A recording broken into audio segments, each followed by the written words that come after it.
Development Committee meeting to order. I want to first just have Saul acknowledge that we are doing this meeting virtually. Thank you, Chair. So this meeting is being held in accordance with Executive Order 16 of the Governor of Tennessee, which allows for virtual meetings during this state of emergency. The public has been invited to attend the meeting. The meeting has been duly noticed, and the meeting will be recorded on YouTube for posterity and for future viewing. And the meeting is being held to conduct essential business of the agency. With that, I will turn it back over to the chair. Thank you, Saul. And I'd like to acknowledge that we have all commissioners here with us today, some by phone, some on video. So the first item on the agenda is the MDHA budget presentation. And I'd first like to just thank the executive director and staff for all of the work that you've been putting into the budget process and to meet the requests of the board in providing additional information. And I believe that in addition to reviewing what we did at our last committee meeting related to the budget, I believe that, Jim, you've also met with all of the commissioners at this point to answer additional questions. Is that correct? Yes, ma'am. We've met with everyone. Right. Okay, excellent. So with that, let me turn it over to you. If there's anything that you want to highlight, or if there were any outstanding questions that commissioners posed to you that you'd like to address now or add some additional clarity to. I think we've covered all the questions, and I want to thank Aoli, Commissioner Ansari. We had a good session yesterday, and I think we addressed all the concerns or the questions. I think we only have one outstanding, and that was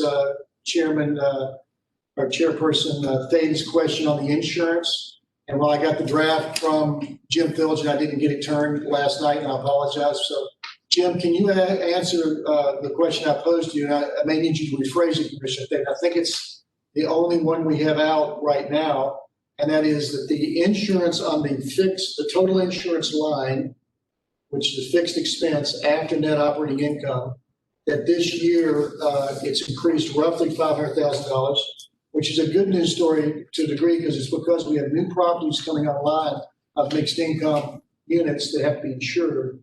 But if I understood your question correctly, the question was, do we anticipate this level of increase, and are we confident that we have the best value, the best insurance program for our dollars? And with that, Jim Phillips is the president of the Tennessee Insurance Pool for housing authorities in the state of Tennessee. We have done comparable analysis in the past. I think we do have the best program, but he's the PhD and I'm barely a high school student of this. So, Jim, could you address that, please? Sorry, Jim, that wasn't quite my question. So, Jim Silgen, the thing that I'm really trying to wrap my head around is that I understand that as we continue to bring LIHTC properties on, obviously our insurance costs are going to increase.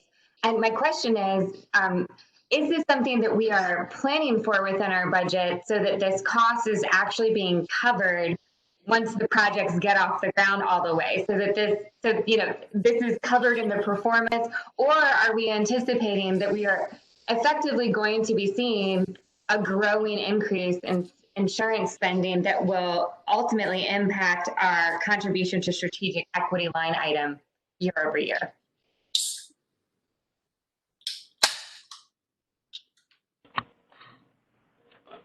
Okay, there's probably two parts to the answer. One is for the properties that MDHA owns, which what had been, I mean, most of our PBRAs, the Uptown Flats, Lenore Gardens, Nance Place, all the ones which are owned directly by MDHA are insured through the statewide housing authority insurance pool. That's been going on for like 20, 25 years. We get very good premiums on that. Basically, we're paying on a fairly on valuations which have been kind of depressed. We're paying 9 cents per 100. when we do the LIHTC properties not owned directly by MDHA, we have to go out and solicit insurance separately. And what we're finding, at one time we were paying 6 times what we pay for our housing authority properties. That's gone down a little bit. When we did Boscoville 1 and Boscoville 2, we had Boscoville 1 at the beginning of the year was insured. We had to renew it in May. And when we renewed in May, we had a 20% increase, even over the high premium that we had been paying. We insured Boscoville 2, and we had to pay like $100,000 for that.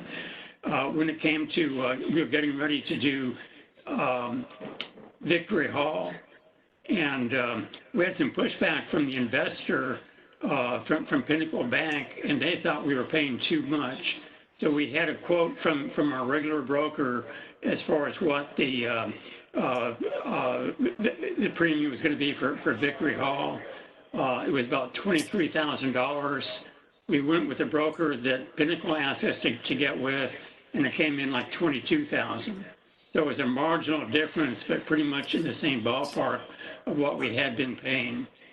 One of the things we're seeing is that overall the habitational insurance market is going up substantially. And we can probably anticipate generally like a 20% increase like we saw for Boscoville 1. We're probably going to see that even if we did not add new properties. As we add new properties, we're going to be paying, like I said, probably 3 times what we're paying inside the pool for the LIHTC properties. I think that the going rate now for the LIHTC properties is 30 cents per 100 compared to the 9 cents per 100 that we pay in our insurance pool. But the insurance is something that we are building into our pro formas. On Boscoville 1 and 2 is somewhat higher than we'd anticipated, but what we think is going to kind of stabilize, not much more than what we had to pay this year.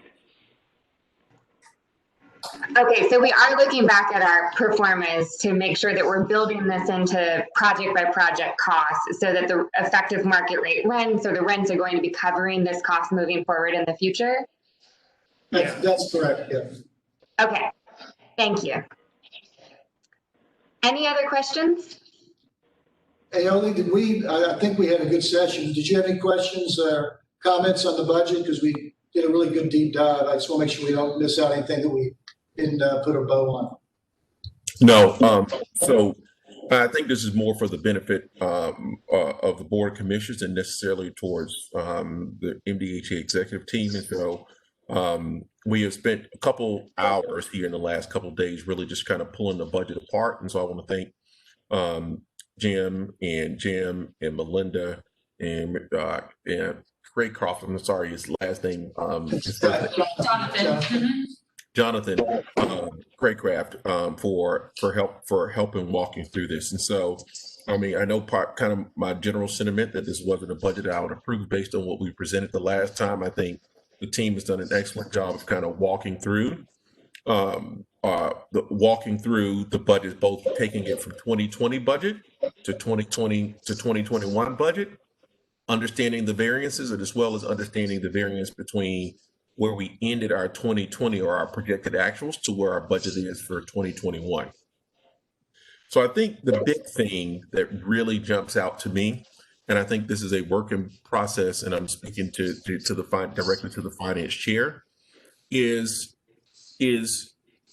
now that I say I, but I really mean we understand the numbers that I've talked to Jim and the team about actually presenting the numbers differently to us even yet again, because what became obvious to me yesterday is that about 80% of the income and expenses of the organization are strictly pass-through numbers, right? We collect 118 million in HAP, we give out in HAP and total grant income. So if you were add up the 86.4 and the 31.8 in the 2021 budget, and essentially we give it all back out. Right.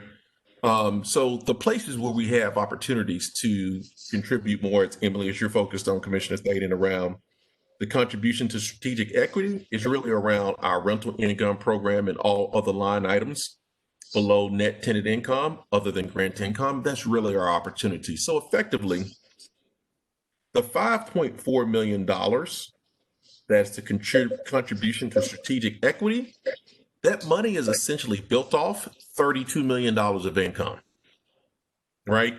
So what we really have the ability to manage, plan for, and focus, not saying that the other 118 aren't important, is really the $32 million that is the combination of total rent income of 27.9, other rental income of 831,635, developer fee, interest income, and other income. That is really the business that's not the pass-through business about what MDHA does. And so I think that as we focus on, again, to the MDHA executive team, I think you're starting to hear a flavor of the questions that we're much more focused on the future and how we're generating cash flow for future opportunities than we are about explaining the 90 steps that got us to the decision we made that led us to this particular meeting. And so I think what I would like to do, and Commissioner Thaden, with kind of sort of with your support and approval, is really work with Jim, Melinda, and their team to really kind of sort of really focus on how we present these financials to the board such that we understand where we have opportunities to make a difference in our controllable versus non-controllable expenses and the things that really get us to generating that additional cash flow. But I think in summary, it's been a great 2-day meeting. I think the issues specifically that I had in the previous 2 weeks ago, they've all been addressed. I really appreciate your comment, Aoli. I think that. Emily, I think you're on mute. Sorry, I'm having a slow internet. Can you hear me? Yes. Okay. I couldn't agree with you more, Aoli, and I really appreciate the time you've put in to really decipher that and get to that exact question, which is what, the control for control, and how can we actually either cost save or generate more revenue? And that's what we need to keep our eye on as the board. So anything you can do to move that forward with finance department and with Jim, I would certainly appreciate. Okay. And I'm happy to help however I can. Any other questions related to the budget or comments? Just one very quickly, it's Bill Purcell. In the presentation of the budget in this document, all of the numbers are in red. And I would like to suggest that for me at least, when I look at budget numbers that are all in red, I am not thinking in the positive way that these numbers might be reflected. So just in terms of presentation of the budget document to the full board, I'd like the budget, I don't care about the titles, I don't care about the headlines, but the numbers, if they are in black, I'd like them to be presented in black. And if they're in the red, present them in red. Is that okay? I appreciate that comment as well. Absolutely. Let's make sure that we are honoring the color system used to denote good news and bad news in our budget. It should be kind of standard. So yeah, that's how it usually is. Thank you. Thank you. And so if there's no further discussion or questions, is there a motion from the committee to recommend board approval of the budget as presented and to authorize the executive director and chair to approve all documents required by HUD for the 2021 agency budget? So moved. Is there a second? Second. All in favor? Aye. Aye. Aye. And those Aye. opposed? Is this the point of order here? Is this a joint meeting of both development and finance for purposes of the budget? Or just finance only? This is a joint committee meeting. Okay, excellent. Thank you. So who made the motion? Who seconded it? Sorry. It was Aoli and then Kay is what I heard. And then I believe all. Okay, so I don't think Kay is on either of those committees. So let's get somebody else a second. I believe Paulette is seconding. Okay, thank you. And any opposed? Okay, and with that, we can move forward to the next item on our agenda, which is the Buyerville pilot agreement. This is a standard pilot. We've seen this before. We have a request to identify the rents for the 2 and 3 bedroom units. I think we've got that. This request I returned yesterday. I think we've got it wired, but that one we may have to take the record. Other than that, I think the presentation is ready. And Joe, if you'll go forward, please, and walk through the Buyerville. Thank you. Yes, LDG is doing another development out on was where Ellington Parkway ends. It's right, it joins the Nazi College of Arts right there, and Exeter High School's location where they are building 184 units. These are 2 and 3 bedrooms. I believe there's a question about the rents. The asking rents on this are going to be $1,031 for the 2 bedrooms, $1,153 for the 3 bedrooms, which is just under $1 a square foot. These are pretty good sized units out there. Below the maximum rents allowable under the LIHTC program. The property is also going to have a pool, a gym, a business center, and a community center as part of this. They are doing income averaging like all of the projects seem to be doing lately since DHDA started allowing that. And we are recommending approval of this. The property today is generating about $5,700 in property taxes.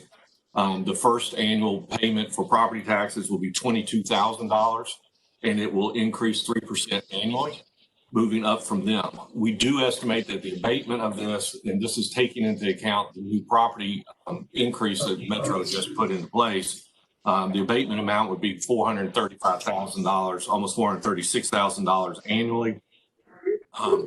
This keeps us under the $2.5 million cap that Metro Council has authorized for this year.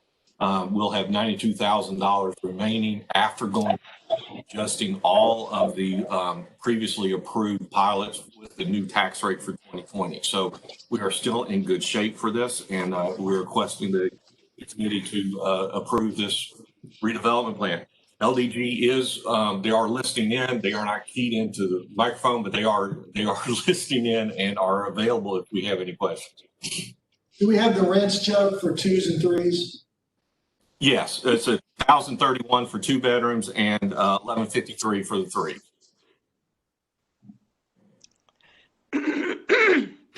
So Joe, forgive me because I'm having some glitches with my technology today. So you said that we have already factored in the property tax increase to the existing pilot, and that our expected capacity or our balance on our capacity is already accounting for that. Is that right? Correct. We did that with the last pilot that was approved by the board. We went through, they had already approved the budget in July, for July, so we had already compensated for that. So we're still, even with that, still below that cap by the council set.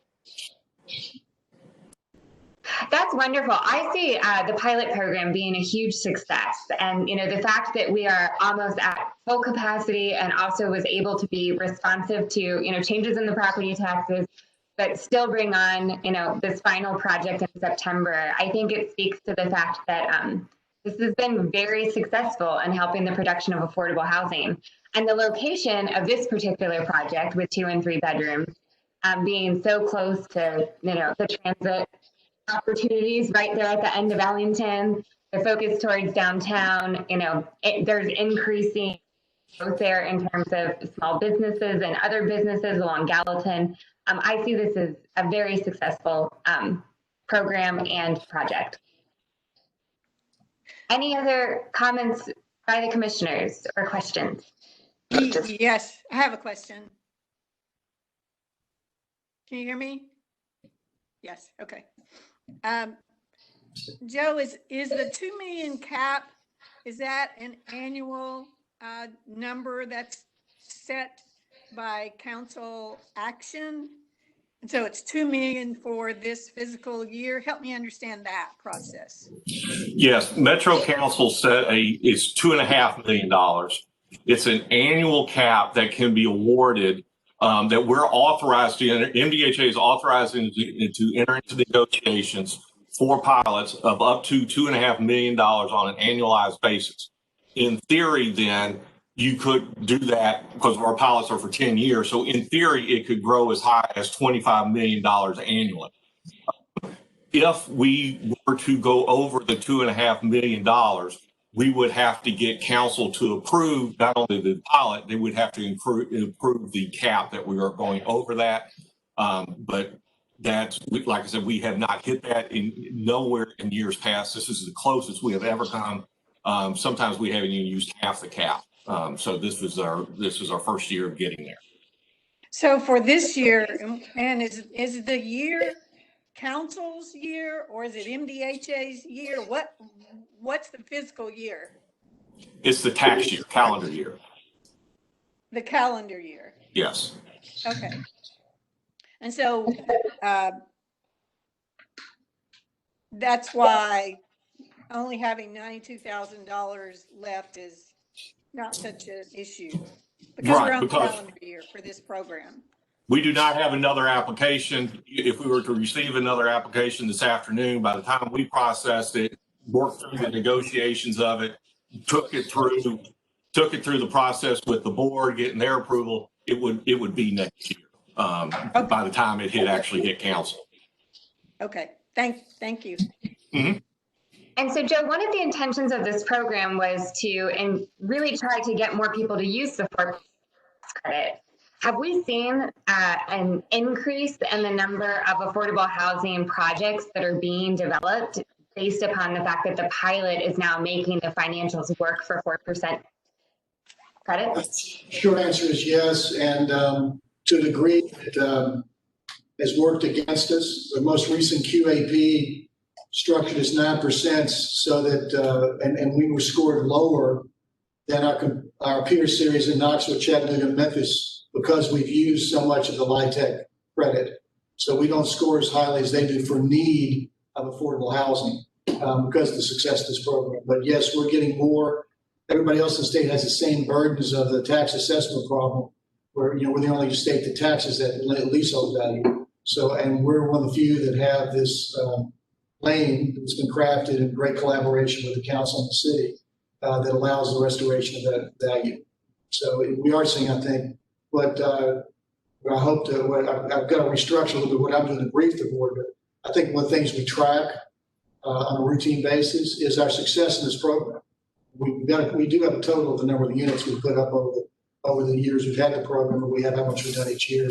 We just need to get that to the commissioners in a routine fashion, because that, I think, is, to your point, a key success factor for our city, and this is a great collaboration. We'll talk a little bit more about that at the board meeting, what we think in this commissioner's dashboard that you'll have access to that will help with some of this information flow.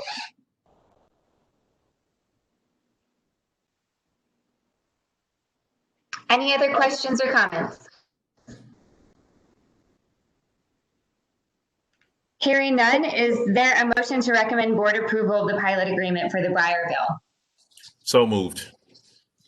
Is there a second? Second. Was that Bishop Campbell?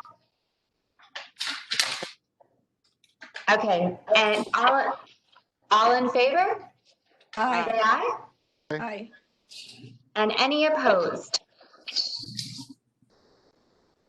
Okay, and the motion passes. Okay, let's move on. Let's move on to the driver safety match grant program. So I'll give over to Gus for detail, but essentially this program, while it's a small grant, it has an application threshold requirement that the board pass a resolution allowing us to apply.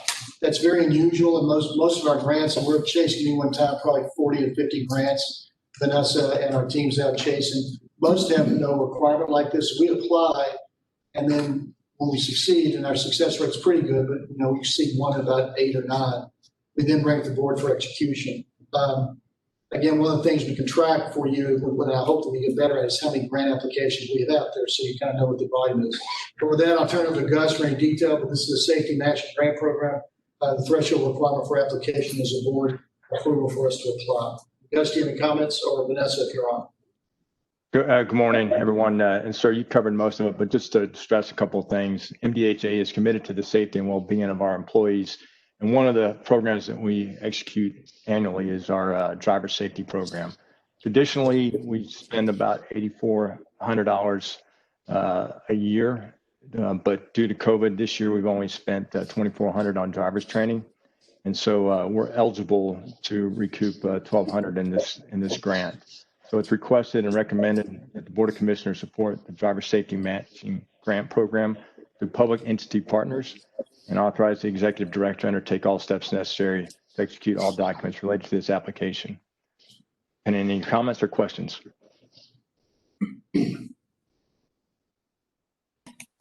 This is Commissioner. What are the elements of the driver safety program?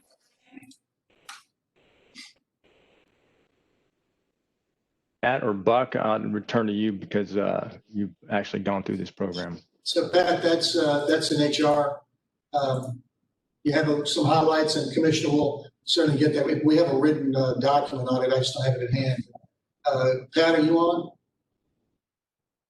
Then I have Pat. Commissioner, can I call you back later today and go through it with you? We do it every year. It's Yeah, that's fine. I don't need a lot of specifics. I was just trying to understand what it entailed.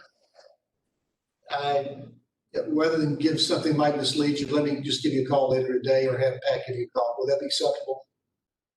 Fine, thank you. Madam Chair, this is Bill Purcell. If a commissioner is going to have an answer to a question of that significance, I would ask that it be shared with all commissioners. We'll do that.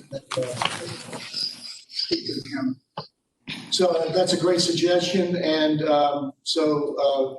part of our adjustments to make sure we get our processes improved. I think, if I understand this from the board chair, when a commissioner asks a question in general, in the past, sometimes we've answered by email. If I could just clarify. All I'm suggesting is in this case, this particular question about the meaning of the entire program is so important to me that I would like to know the answer to the question as well. And I was suggesting the rest of the board might like to as well. That's all. And we'll bring it back for That's all. Sorry, I didn't mean to. No, I appreciate that. So Jim, yes, please share something in writing with the whole related to what the driver safety program entails. Any other questions? Okay, hearing none, is there a motion to recommend the full board authorize the executive director to apply and implement the driver safety matching grant program? So moved. Is there a second? Second. Thank you, Antoinette. All those in favor, say aye. Aye. And those opposed, please signal by saying no. Okay, the motion passes. All right, so the next item on the agenda was the Casey Utilities Outflow South project. And my understanding is that based upon the communication that was sent to the board explaining how when we're going to be receiving responses to the bids, which is going to be tomorrow, if I'm understanding correctly, we really should postpone this agenda item to our next committee meeting before the full board meeting. Buck, do I have that right? If that's the recommendation, we're happy to hold off because we'll have enough information to give the committee a good idea of how many proposals we've received, what the range of the proposals are, how long the work it'll take for them to do the work based on their proposal. And we can move from there, and we can do a lot better. We can give you a lot better presentation on Tuesday as opposed to today, if that's the wishes of the committee. That would be my recommendation. I want to just open the floor to other commissioners if they have any burning questions or comments. No, I just want to state I agree with your recommendation, Commissioner Thaddeus, that once we get the bids back, know how many bids are there, have a better sense of what the program and schedule is, it'd be a much more beneficial brief. This is Paula Coleman. I have a quick question. Are these bids that are going to be coming in open to any contractor, or are they from that IDQ list? It was an open competition, not from the IDIQ list. So we had, we sent it out to all of our, it was open, it was published in the newspaper. We sent it out to all of our normal contractors, and we had 25 different contractors pull down the information so that they could take a look at it. Now, it doesn't mean we're going to get 25 bids, but it does mean that we had enough people interested to pull down the big massive information and the construction documents that were on our sheriff portal. But no, it was an open competition. Sure, thank you. How many contractors are on our usual list? Well, it is an open competition. So anyone that has bid with us before, and anyone that showed interest with us before, we send them an email, but it's also published in the newspaper 4 days. I understand that. I understand that you said that before. What I'm trying to understand is you referenced our usual list, and I'm just trying to understand what are the characteristics of that usual list by knowing how many contractors are on it, understanding that that would not be a finite pool necessarily. I'm going to have to respond to you in writing on that because I don't have the exact number of how many contractors are on that list and how many people on that email distribution. Okay, and since you're, hello, this is Paulette Coleman again. Since you're responding in writing, and I don't know if it's 1,000 or if it's 100, but if it's a reasonable number, could you send me the names also? Yes, ma'am. Thank you. And Buck, these are the list of people who've responded previously over the years to our request for proposal for services. That's correct? That's how we built the list? Yes, sir. Yeah, so Mike, let me help you out on this. I think the easiest way to do this is to simply provide a list of all the firms who downloaded the information. And then next to that list, just put a check as to who responded. And then in the second column, if they're part of our IDIQ team, put another check next to it. Don't write a memo, don't write a document. Here are the 25 firms that came down. Put a check next to all the ones that are in our IDIQ list, and then put a check next to all of them that returned, and that information won't have to be explained. I think that simplifies the process and it's good, but it still doesn't answer my question. I'm trying to understand, we have something called a usual list. What does it look like and who's on it? That's all I want to know. Buck, if you don't mind, let me jump in here. We have Who is this talking, please? This is Mike Wegerson, Director of Recapitalization. Okay, thank you. The procurement team has something called the marketplace, and there's it's by voluntary subscription that anybody can join it. And it is simply a way for us to disseminate information on our procurement processes, depending which projects are out to bid right now. This can also be found on our website at nashville-mdha.org. So what we'll do, to clarify Mr. Ansari's comment, we don't have an IDIQ with contractors. We do with architects, we don't with contractors. But what we'll do, we'll provide a list of everyone that is registered in our marketplace. We'll provide a list of those who reached out to, meaning relevant contractors that we felt would be appropriate to advertise this to. We're not going to submit it to people, to contractors that do cleaning only, because the final cleaning is a residential project task, not a civil construction task. And from that, we mark who downloaded the information, and lastly, we received bids from, and I believe that will answer your question, Commissioner Foreman. I wasn't aware of the marketplace, and that does seem to put some parameters around who's on the list. Yes. Thank you. You're welcome. All right, so that would be a useful thing to circulate to all board members before our next meeting if possible. Is that possible? Yes. Wonderful. With that, is there a motion to postpone this agenda item until our next meeting? This is Paula Coleman. I have a question. Is it our next meeting of the combined or the joint Finance and Development Committee, or is it the next meeting of the board? Because I thought they were talking about the next meeting of the board. Which is it? I believe it's a joint Finance and Development Committee meeting before the board meeting next Tuesday. We can have this information by next Tuesday. I'm sorry to interrupt. We can have this information by Tuesday. Thank you, Bud. Is there a motion to postpone the agenda item? I move that we postpone the agenda item until the next meeting of the Joint Finance and Development Committee, which is Tuesday the 8th at 9:30. Is that correct? All right, great. Excellent. Thank you. Is there a second? Second. Thank you. Ms. Batts, all in favor? Say aye. Aye. Any opposed, please signal by saying no. All right, and it's postponed. With that, the next item on the agenda is the Cumberland View Revitalization presentation.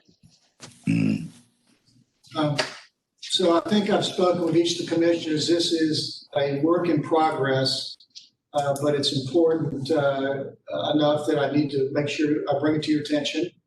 And I want to thank, first of all, the board chair. He has been great advice on this. I think it was maybe a month ago we started talking about this, I think, maybe 6 weeks. My concerns there, and he had some good recommendations for me. Mainly they were, he challenged me to move quickly because of the concerns that could be there. I know I'm putting words in mouth, I don't mean to, but that's how I recall our conversation.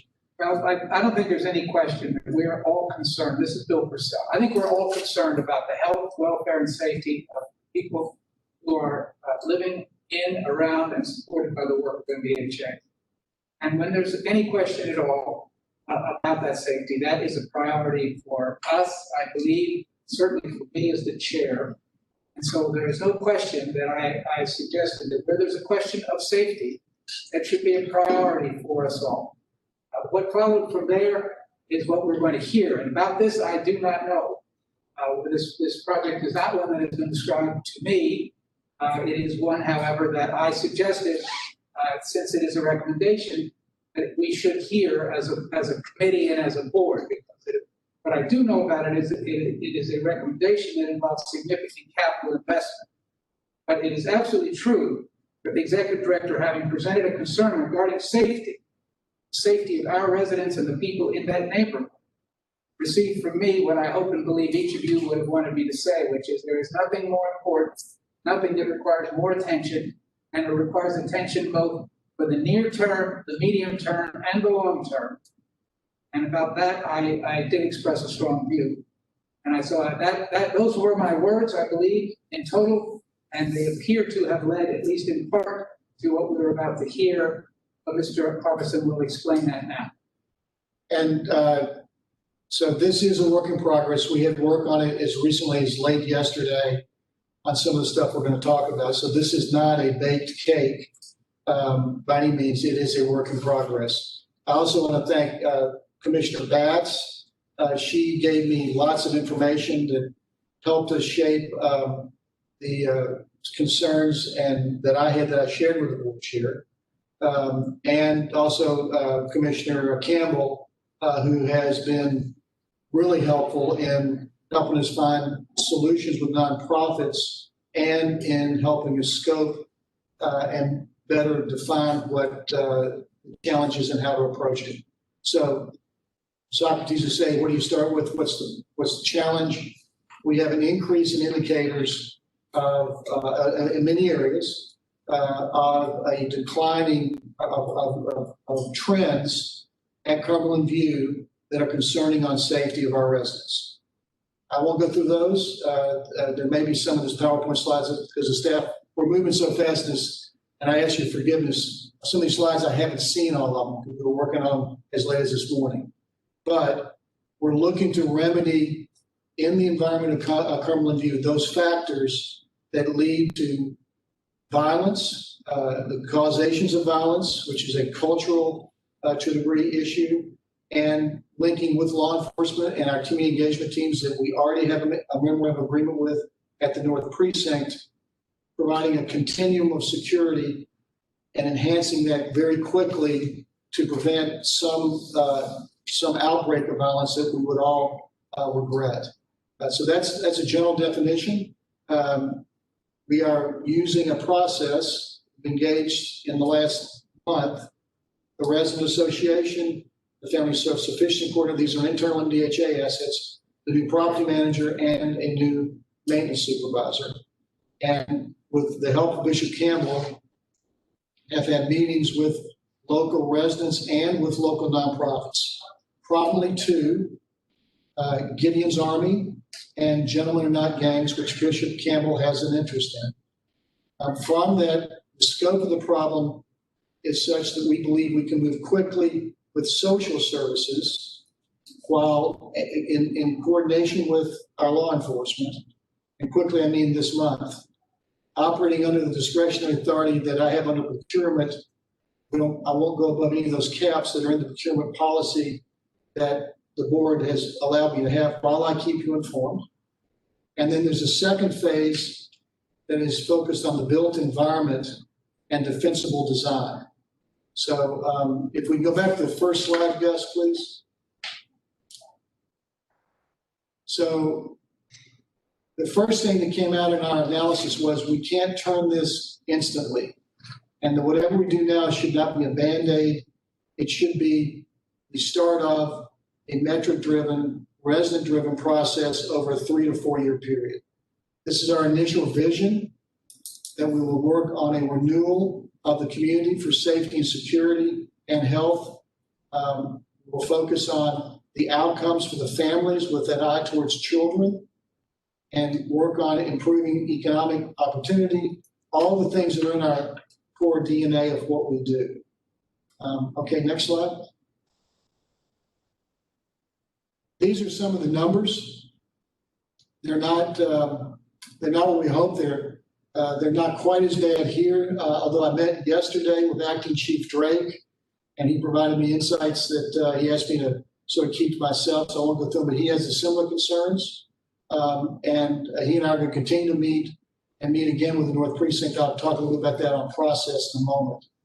But Cumberland View is an area that, with statistics and anecdotes, we're concerned about. That's really the point of this slide. Next slide. Jim, I'm sorry, because of my slower internet connection, my slides are not updating. Is it possible for this presentation to be sent to us via email right now? Gus, can we do that now?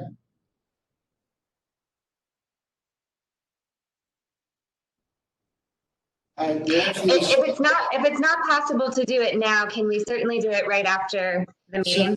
Send it right after, absolutely. So thank you.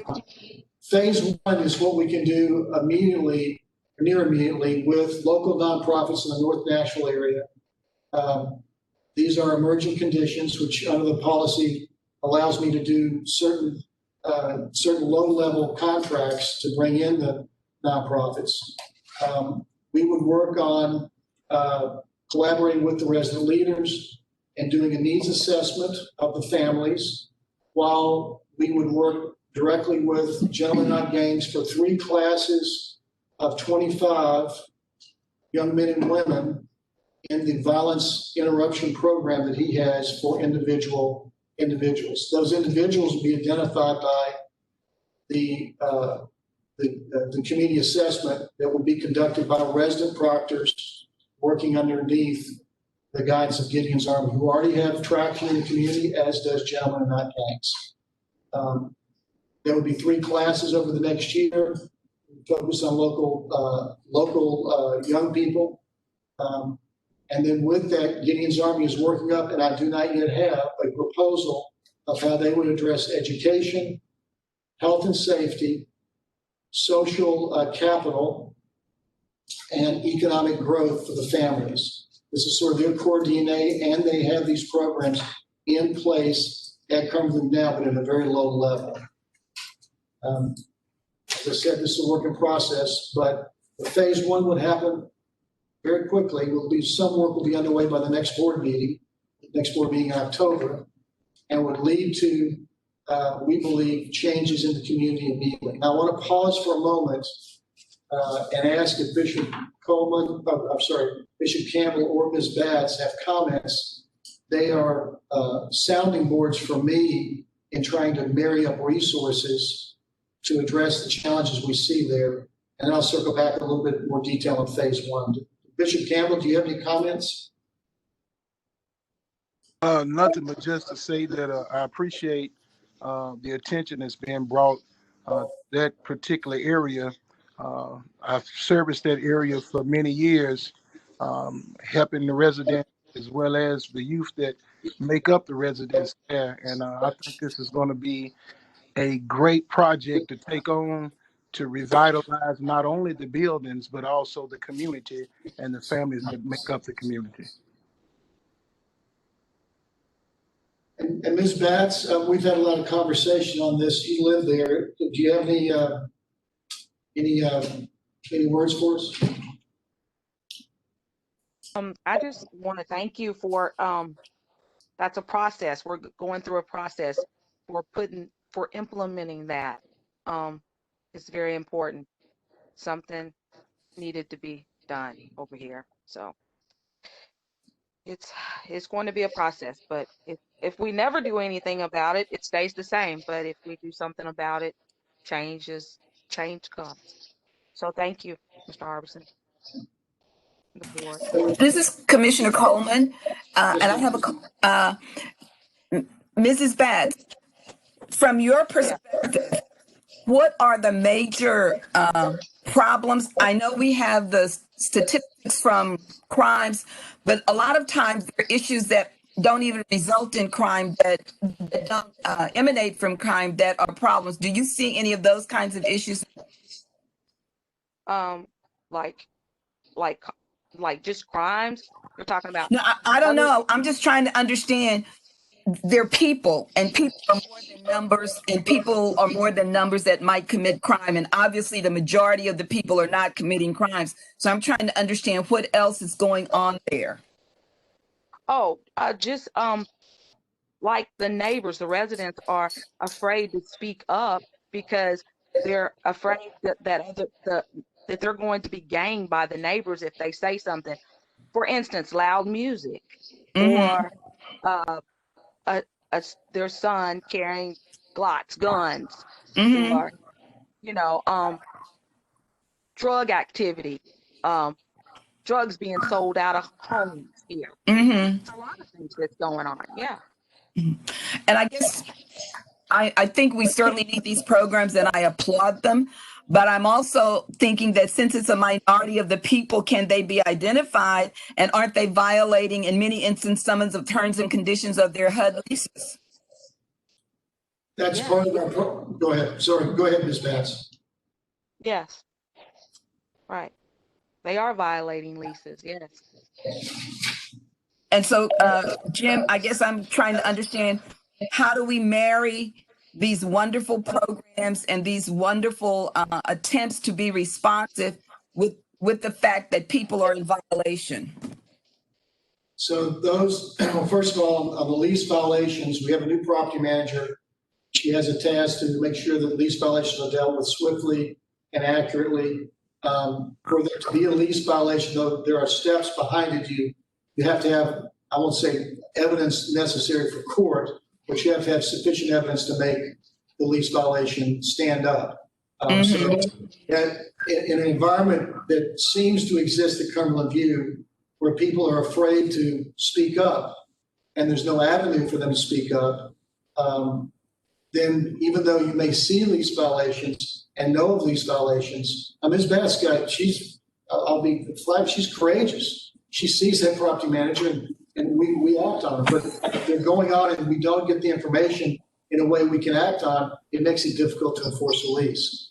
And this is where the ability of those that have credibility in the community with people who are making choices under duress, perhaps, or maybe not making good choices, can be influenced to make better choices through the programs available in Gideon's Army and in Gentlemen Not Gangs that can influence changing violent attitudes or violent thoughts into more positive thoughts to associate with being a good leaseholder. Some of that sounds probably touchy-feely to a guy like me, but there's a specific process that's used. I don't yet have it in hand. As I said, this is a work in progress, but I wanted the board to be aware that we are reaching out and working through those details. The Gentlemen Not Gangs program does provide a concrete, metric-driven, proven process that educates young people to make better and quality decisions that would assist in identifying these violations. But in addition to enforcing leases, there are good ideas that we're working on, like encouraging quality groundskeeping by residents that live there, picking up the trash. Simple stuff, but there are ways to do that in a systematic way that we can be helped by the nonprofits that have credibility there. I don't have those details yet. I've heard them verbally in a presentation yesterday, but those are the ones we're working on now with these partners to move forward. Our next major step, so a little bit predictive.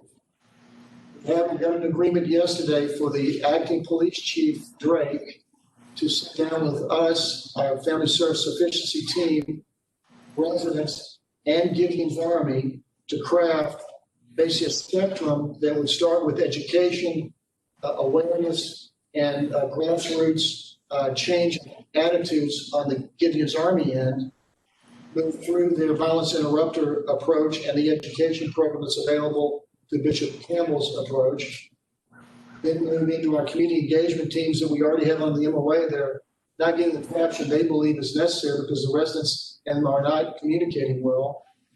They'll be backed up by the lease enforcement and law enforcement. Now, that's not been crafted in a granular way.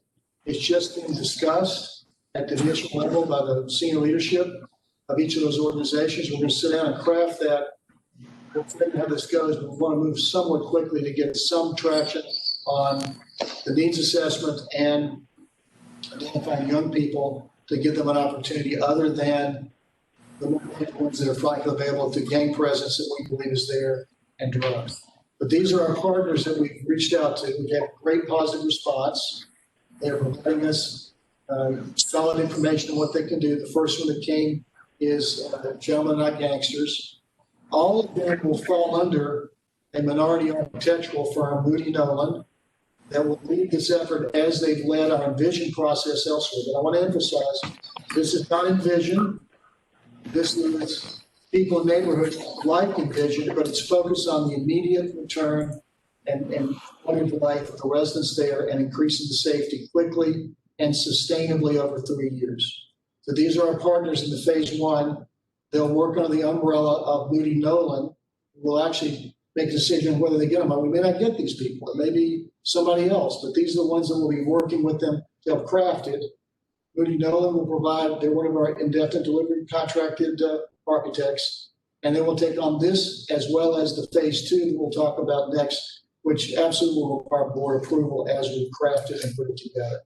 But phase one is underway in a planning sense, a conceptual sense, with the goal of moving quickly to execution, primarily with subcontracted nonprofits that are under an architectural IDIQ that was competitively reached some couple of years ago. I'll pause for a moment. And Gus, was Gideon's Army, Ms. Fatuga, able to join? Do you know? I know we were working on that. Sorry, I couldn't find the mute. They're trying to join, sir, so haven't got anybody from Gideon's Army on. She had a conflict this morning. This is Laura. Oh, hey, Laura. Gideon's Army. Great. So, It should be trying to join. okay. I'll pause then. I'd hope that we would have a representative from Gideon's Army just to give their vision, which right now is only that. We haven't reached firm commitments on anything. We've got to work all that out.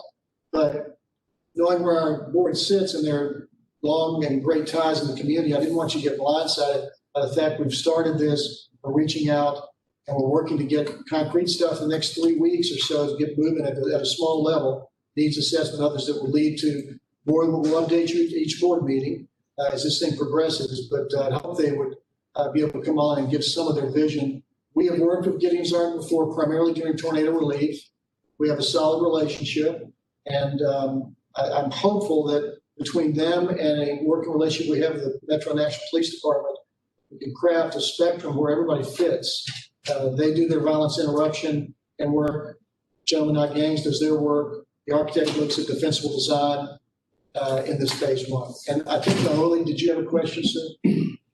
Yeah, I think I have a question and a comment on this. And so I think going back to Commissioner Coleman's, I think what you would, I won't speak for her. I'll just build off what I thought her point was, is that we've kind of presented a very carrot-based program, and I don't like to use the word enforcement, given where we are, and I think kind of sort of some of the disparities around enforcement related to the police. But I do think there's a component of compliance, right, that needs to be, in order for it to really work, that we have to be able to force. I won't use the word force, but residents need to comply with their leases, just as Commissioner Colvin described, in accordance with the HUD requirements. And so I think part of our plan has to be some focus on compliance and their behavioral components that can be there. I think in that space, I think saying we have a new property manager and she's responsible for compliance in an area that we're presenting as an area that could be dangerous, that could be threatening for a single property manager. I think we need to have a plan to focus on how we ensure compliance, and we also protect the health, safety, and well-being of our staff while we actually do both parts of the plan, which is a carrot, a little bit of the stick, and a whole lot of love in between, right? So that's one point. And then the second point, Jim, I just want to, and I know you're saying it early on, and you're going to come back one more time on this, but please be clear as to what is the organizational structure for what's about to occur. Or is Gentlemen Not Gangsters, Gideon's Army, Mothers Over Murder, are they all just working on their own? Or is there an organization that's coordinating?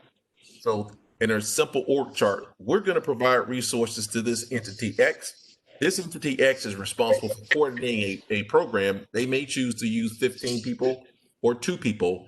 Part of this is really trying to understand what is the organization for actually delivering the services. I think would be good for us to see. And just let me be clear. Are you saying that these phase one partners are working underneath the architect? Possibly. Not sure yet. That's the model we use to envision. So you've got a great point. As I said, it's a work in progress. We absolutely have to have an organizational structure. We have to have goals. There needs to be metrics on it. These individual organizations have those for similar type efforts, and we've got to find a way to make sure we complement everyone and don't overlap, and that everyone's clear about what they have to do and where they fit. This entire presentation I'm giving you, frankly, didn't exist 3 weeks ago, and 5 weeks ago it was just me going to my board chair saying, what do you think? And you've heard his comments. I'm opening words about it, but I took that and said, yeah, I got to really focus on it. We started trying to figure out how to get there. So it is a work in progress, but you're spot on. It's got to be an org chart that identifies this, got to be tasks. As an example, I got a great presentation yesterday. I got 11 pages I haven't gotten through from Gideon's Army.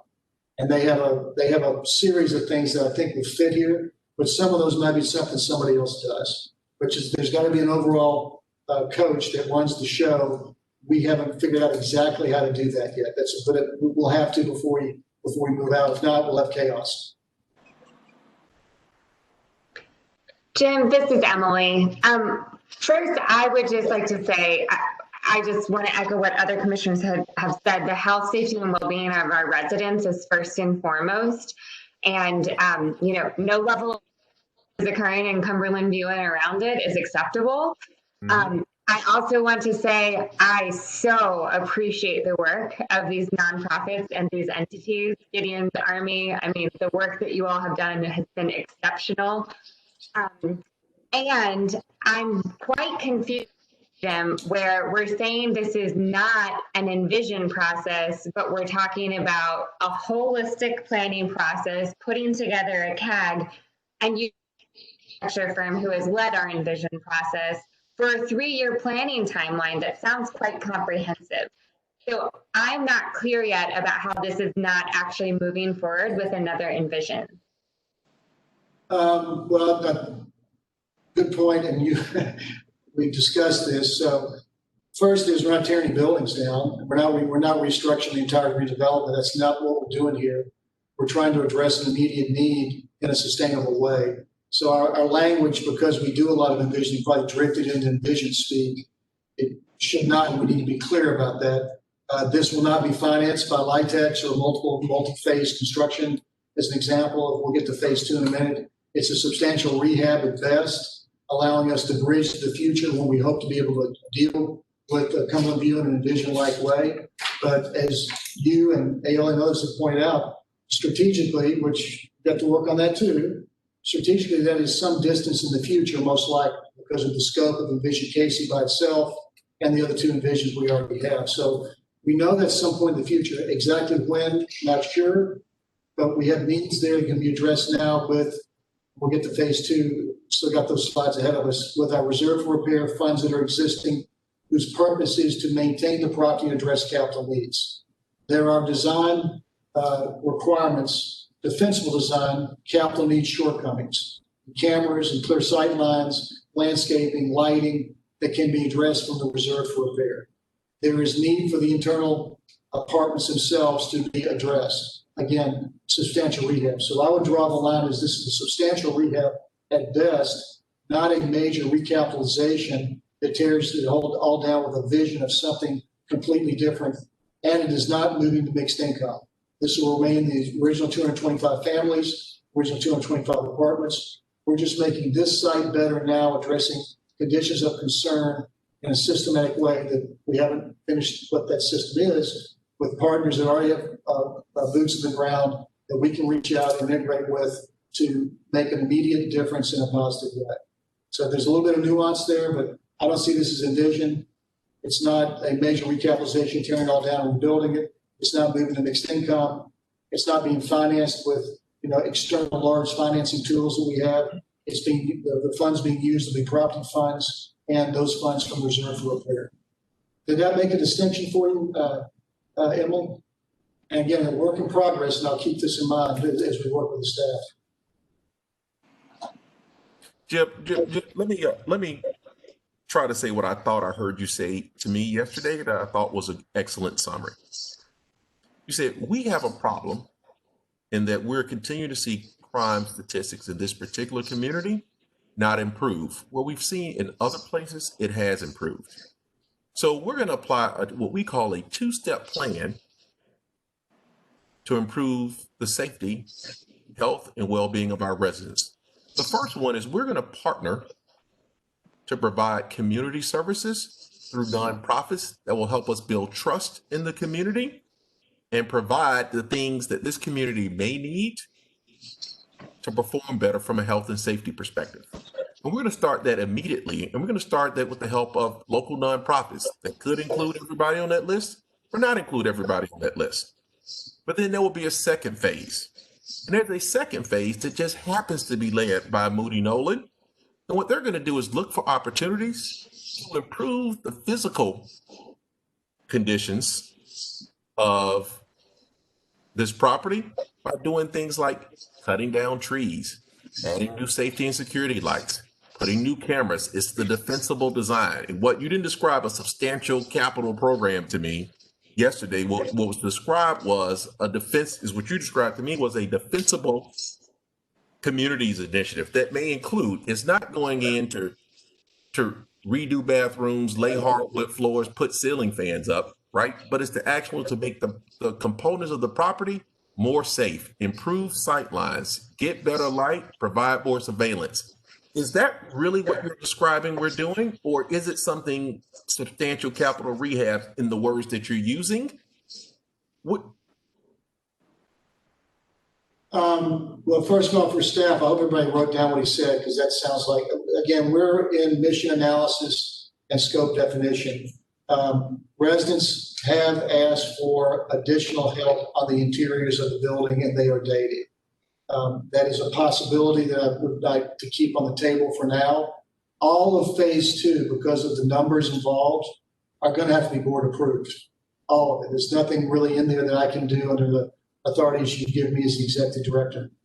Pretty much most of it. Hold on, Jim. Don't go into process yet. We're not asking about process. We're not asking about what your authority is, what we can approve, what we can't not approve. We're just saying, is phase 1 implement social services program? Yes. Phase 2, build on principles of defensive design to improve the safety of the community. Is that what you're proposing? Yes. So I think that's different than what that what Commissioner Thade, and I can't speak for her, that's different than what you described earlier. And so I'm just saying, help tune us up to the expectation. Well, and as I said, it's a work in progress. I think the capital needs assessment will drive some of this. Not capital needs, I'm sorry. The resident needs assessment. That will inform us on other details that may come out of this. But it's focused on safety. This is about safety and improving the community, making the community better and a safer place to live. It is not, so the built environment part is focused on that exactly. That is the focus. Jim, my concern stems from the fact that the one thing that I do not like to do in my work or carrying forward with MDHA is to go into communities and overpromise and underdeliver and set up very large expectations on something that we will not be able to deliver on in a timely fashion. And so that is the thing that I'm just asking us to bear in mind. And my hope would be that as we continue to pursue this discussion, that we can get to the place of setting some parameters around the planning process so that it is very clear what we can and cannot do based upon our current resources available for this kind of initiative. The sky is the limit planning is something that I just want to make sure we are careful about with residents, because I really want to be making sure we're honoring their time commitment and the effort that they would put into a planning process for what we can actually deliver. Understand the caution, and we'll that's our goal. Let's, again, our approach has been to reach out to nonprofits that are on the ground there and seek out from them where we can plug in and help them, and they can fundraise to drive other parts of it. But those that understand that completely, you've voiced it many times, and understand the constraint, and that's exactly where we want to be. And Jim, can you hear me? Can you hear me? Yes. Oh, Commissioner Bowers. Yes. Okay. Okay. I'm sorry. I'm in the car on the phone. If I could just speak to one, the safety issue, and make that a priority early on. I've been to Cumberland View on more than one occasion, so I know it, and I know the neighborhood around it pretty well. And it's like being in a hole. And I think at the same time that you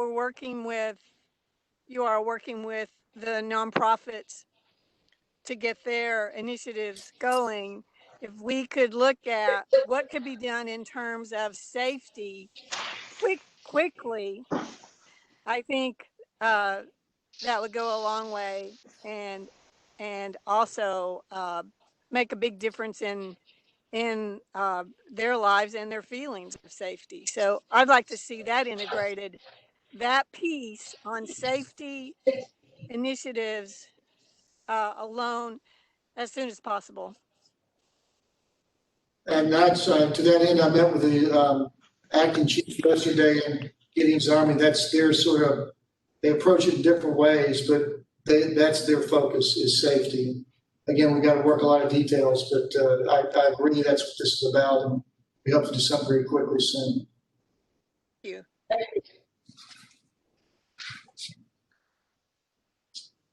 you. Gus, next slide. We have one. Okay, so that's where we are. I don't know. We briefly had a rep from Gideon's Army. Are they still on, Gus? Laura, are you on? Yes, I'm here. Laura, I'm sorry I haven't met you. I was with Rashida yesterday and then last week and the week before. Can you just hit some highlights? I hope you and Rashida have had some time to talk. What you see as the opportunities to address. You've heard my commissioners. I think we all recognize there's a challenge here.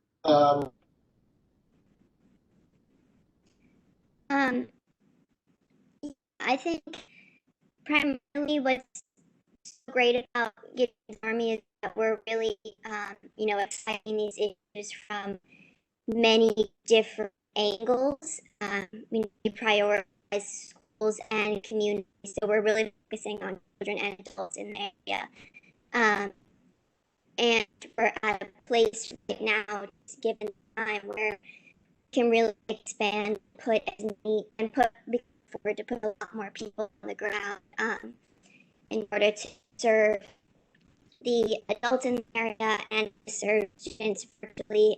And my colleague Jamel Campbell, who's also on this call, is involved with Community Oversight Board and has a lot of connections to the city. So it's really like the perfect time to just be attacking these issues from a lot of angles, if that helps.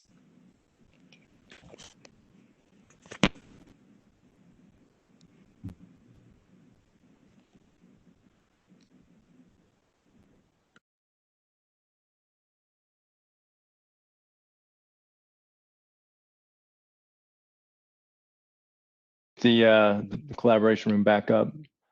Laura, thank you for that. 1 second.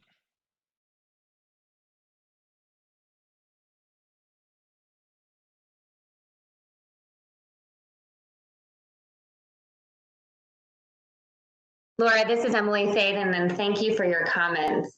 We're having some tech difficulties. I don't know if it's just me or if it's everyone. Are others able to see or hear the collaboration room? I think the collaboration. The collaboration room is down right now. Okay.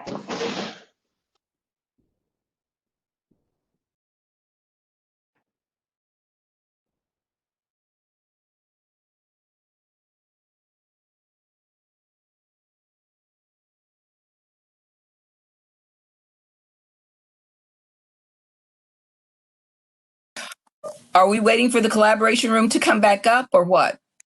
Yes, we are. Yes. Thank you. Yeah, for everyone, we lost our Wi-Fi in the collaboration room, so 1 second.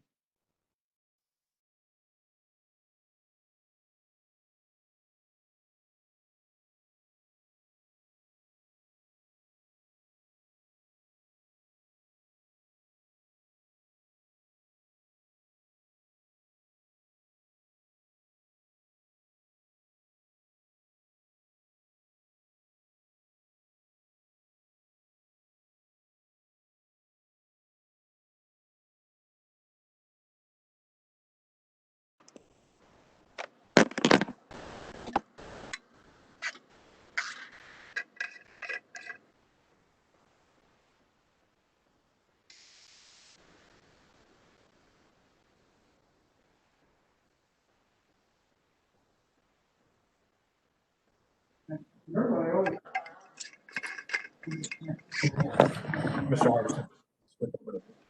Oh, agenda on that too? Okay. How do we get rid of the potential? This one. Why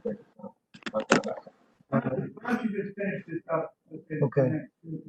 Welcome back, Jim. Yeah, can people hear me now? We can hear you.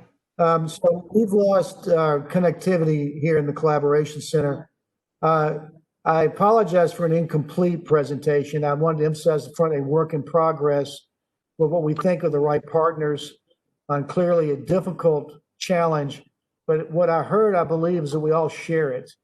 And what I've heard is that nothing is higher than the safety of our residents, and we need to move and accomplish something. I think that's a general agreement. I'd like to ask the chairman of Aioli and Emily, if we can table this until Tuesday, we'll pick back up on this. I should have more information then. Hopefully be able to address more of this. Unless we have information from Gideon's Army that's useful right now, I hope to bring them back on Tuesday after we refine some of this and get more specificity of where we're going. But want to let everybody know where we are now. Great initial planning, positive feedback. There are a variety of tools available to us from really trusted partners in this community that we're going to partner with, and they have specifics I think can address some of your questions. But unless I missed the Gideon's Army presentation, I apologize because it was lost feed. We actually were on pause. Tuesday, I think that'd be a good recommendation. Okay, we actually paused until you all could join us again. And so I would just like to give Mr. Campbell Gooch an opportunity to speak if he would like to do so, since you've taken the time today to join us. Hi. Thank you for that. Thank you for that invitation to speak, and thank you for opening the floor for us to talk. Like we said before, like we are Gideon's Army, and our mission is to disrupt and destroy the school to prison pipeline. And what we've been doing over the past recent months is launching a violence interruption program specifically for North Nashville. And what I'm going to do is we have other teammates on this call, so I'm going to move out the way and let one of our lead violence interrupters really give his perspective on the violence that is happening in our community and what we are doing every single day to combat that violence. And his name is Hambino. So I know he's on the phone. So Hambino, if you can unmute and just kind of give them the lay of the land as far as what you see in Cumberland View. Thank y'all for that.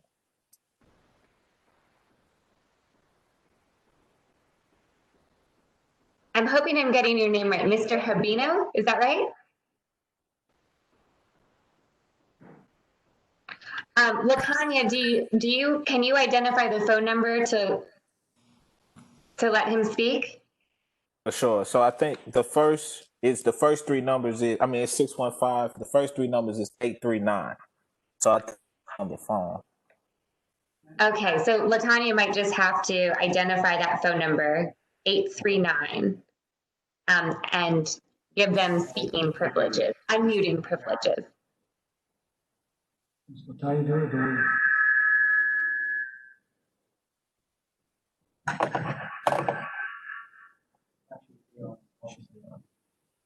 Well, they're looking for an 839 number. I'm sorry. I got the wrong number. It's 481. I see him on here. It's a 481. 481. 481. Yep, I can see him on my screen. Okay. Can they hear me? We can hear you. Okay, I'm gonna introduce you. Hi, everybody. This is Rashida, Gideon's Army founder. Thank you for having us. I'm actually on the phone with Hambino about to run in and film this documentary. But I just wanted to come on really quickly and just thank you all for this opportunity. Can y'all hear me? Sorry, Jim, we need you all to mute. We're hearing your background as she's speaking.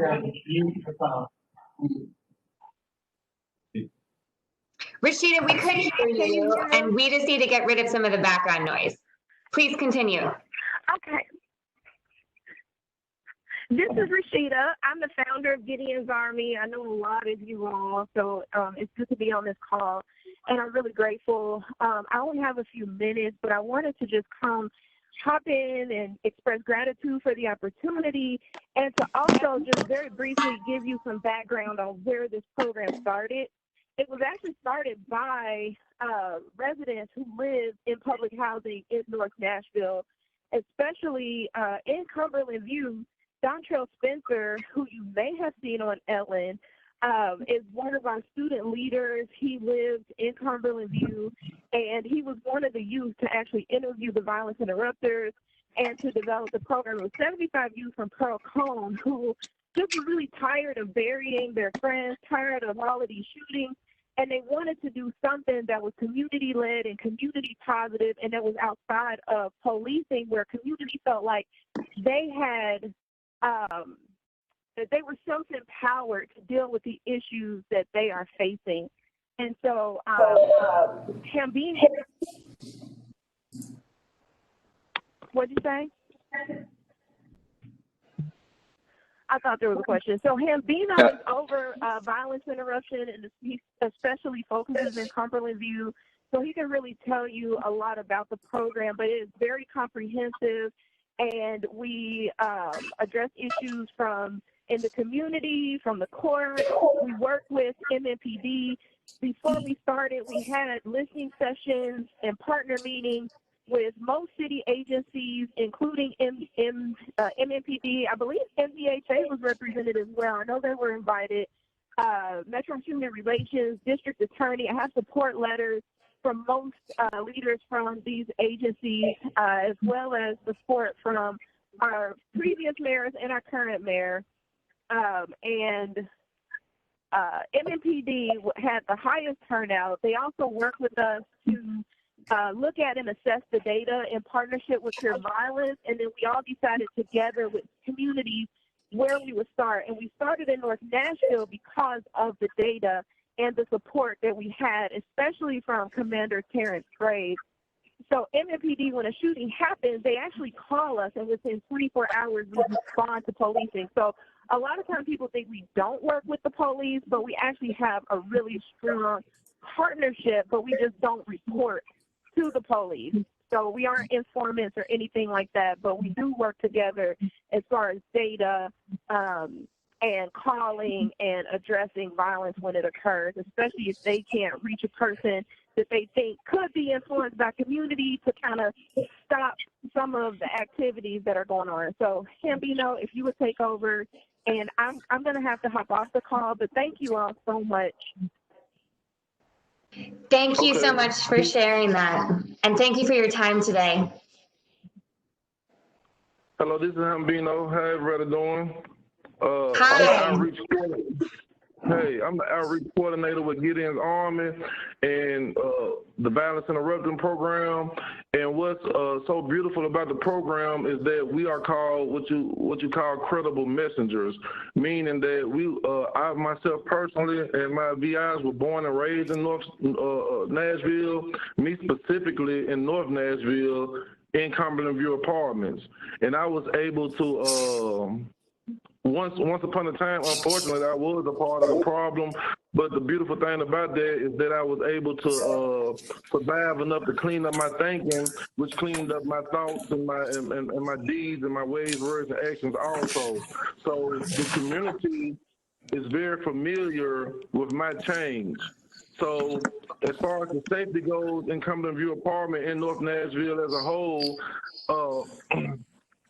by us being from the city, we know those who are considered high risk, and whenever we over there, like I'm in Cumberland View Apartments every day at a specific time, and I also spread out through Cheatham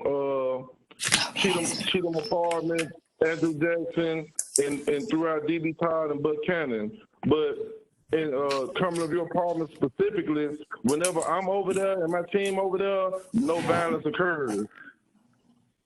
And that's out of respect that they have for us. Now, we can't be there, we don't be there like in the middle of the night whenever something may occur, but the respect level in the community relationships is so good over there that we never have an issue or a problem with anybody over there, from the babies to the elders.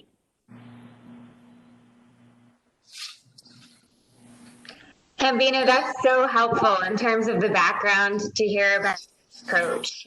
And also, it certainly resonates how you all have the authority and the respect of the community because you're from the community in a way that others just can't.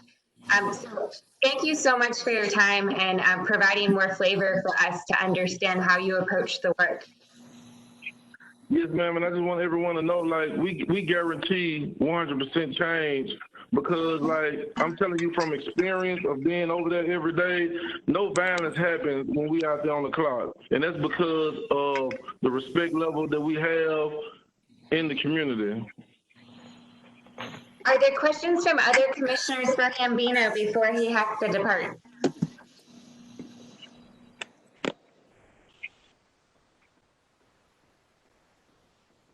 All right, hearing none, thank you so much for your time today.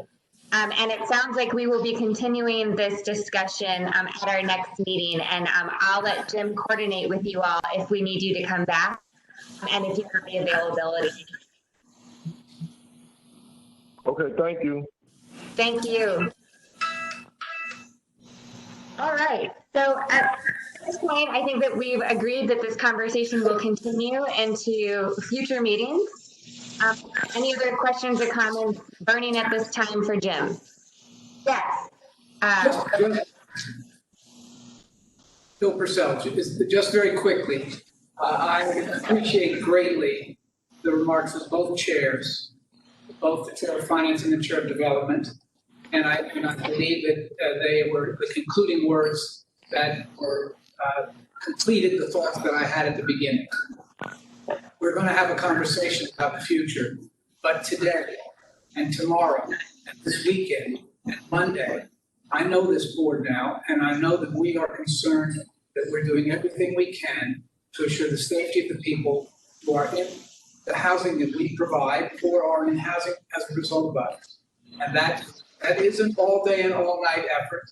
And it is the priority for us all. And the way in which Commissioner Ansari talked about it, I think very much in that space. So while we're not reaching any conclusions, I didn't want anyone in the room or anyone on the call or anyone in the agency to think that in any way this board is deferring, standing, or slowing any effort to assure the safety of our residents tonight, tomorrow, the next day, within the discretionary authority that's provided to the executive director, whether it's bringing in groups that we talk to or about.